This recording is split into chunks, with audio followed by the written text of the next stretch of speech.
Dinah, the daughter of Leah, whom she bore to Yaakov, went out to see the daughters of the land. I mentioned in my previous recordings that Dinah, like her mother, were able to transform. Leah, with her soft eyes, was known for crying out to HaShem constantly, and in this case, she cried out to HaShem on behalf of her sister Rachel, who still was without children. Seeing that there were only 2 slots left for the tribes of Am Yisrael, Leah cried out, and Dinah, who was originally slated to be a male, was now female. But the Avimelech asked, why do we need the detailed description of Dinah? Was there another Dinah that was necessary to state, daughter of Leah, whom she bore to Yaakov? Rashi answers that the saying, like mother, like daughter, perhaps came from Dinah and Leah. Now, how ironic, the last 2 generations of our matriarchs managed to not be like their family members, and here we see the opposite. Both Leah and Dinah were known for being go-getters. Now, as many of us know, especially if you are a woman, this is a double-edged sword. And in Leah's case, it worked out well, but in Dinah's case, it did not. Those of us familiar with the story of Dinah know that this tale sends a shiver up our spine. Now, the statement, like mother, like daughter, is not to denigrate Dinah, but the Avimelech explains, at first, when Yaakov intended to marry Rachel, but instead was given Leah, he did not recognize her until the next morning because of Leah's modesty. This is brought down in Bereshit 29:25. When she later went out towards Yaakov and said, "You must come to me," Bereshit 30:16. Her intention was for the sake of Shemai to bear his children and raise the tribes of Am Yisrael. The proof is that she married the same night to conceive Yitzhack, who represents Torah. And Rashi brings this down in Bereshit 49:14-15. Dinah likewise did not have improper intentions. She only wanted to watch the daughters of the land and not the men of the city. She longed to see their clothes and the jewelry of other girls and learn the ways of young women. Since there were no other girls in Yaakov's house, Or HaChaim explains that Dinah went out to see the daughters of the land, because Shechem had brought girls around Yaakov's tent who would play harp and make a fanfare in order to entice Dinah. Now I must tell you, this particular parsha, though it is a tragic one, really has taught me so much. It has taught me much in the area of assimilation. For many of us who are in the diaspora, it's hard not to get caught up into what the women of the land are doing. But this is a slippery slope, and oftentimes leads to us falling into tragedy, Has v'shalom. But Rabbeinu Bakya explains that the reason why the Torah states, whom she bore unto Yaakov, is to allude to the fact that Yaakov was partly to blame for what happened to his daughter. He withheld Dinah from Esav, and it was quite possible that this ability to transform could have transformed Esav into a tzaddik. But the Midrash teaches that Yaakov placed Dinah in a box when Esav came towards him, so that Esav would not put his eyes on Dinah. And HaShem said, "You did not want to marry her to someone circumcised, she will be taken by someone uncircumcised. You did not want her to be married in a permissive way, she will be taken in a forbidden way." This is brought down in Bereshit Rabbah 76:9. In Hebrew, the word et is used to indicate that the word following a verb becomes the object of the sentence. Therefore, we would have expected that the word et in Dinah went out to see the daughters of the land. The Ber Miyam Chaim notes that the letter beit, which means in, is used instead of et. This makes the verse read, Dinah went out to see inside the daughters of the land. Dinah went out to see the inner depths of the hearts of the Gentile girls in order to learn who would be receptive to her influence.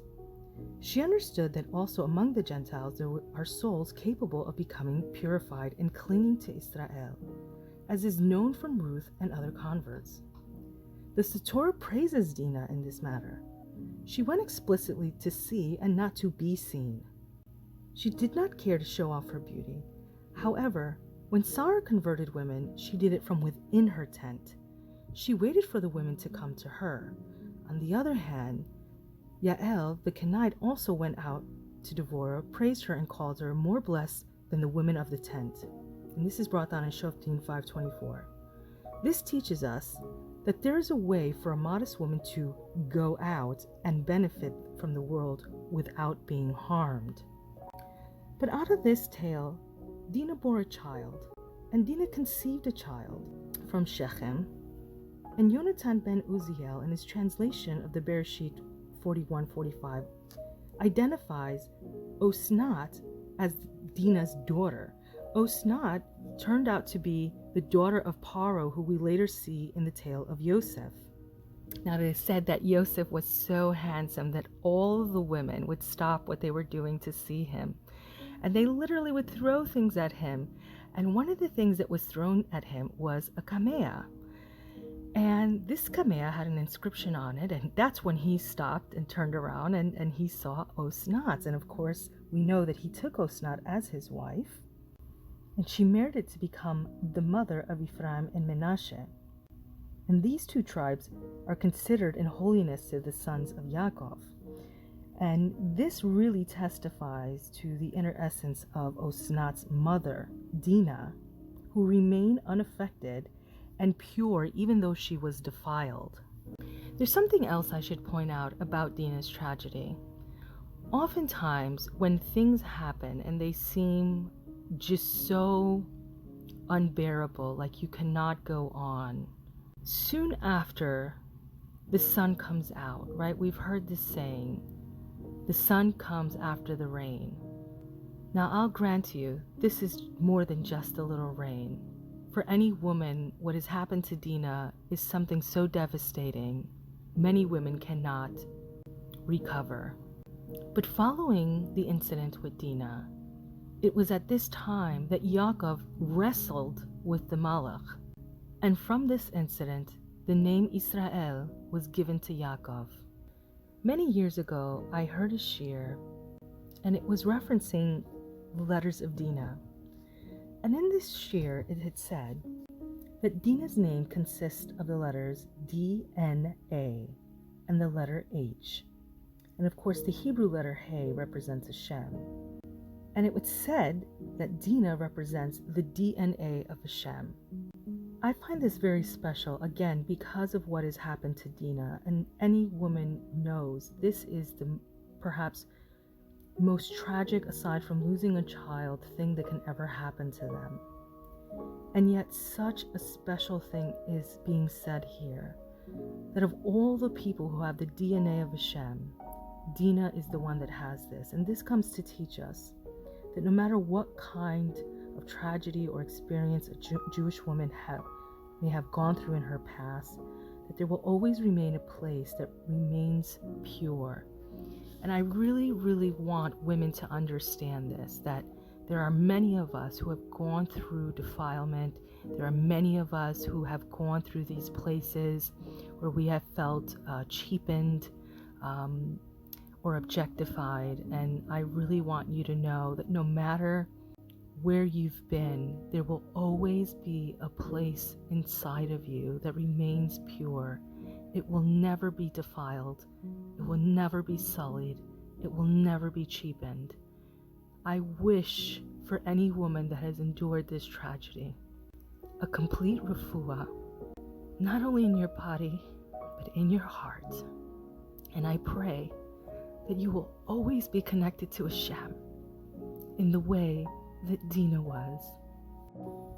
This year was given for the Leilui Nishmat of Angel Louis Ben Esmeraldo, my beloved father.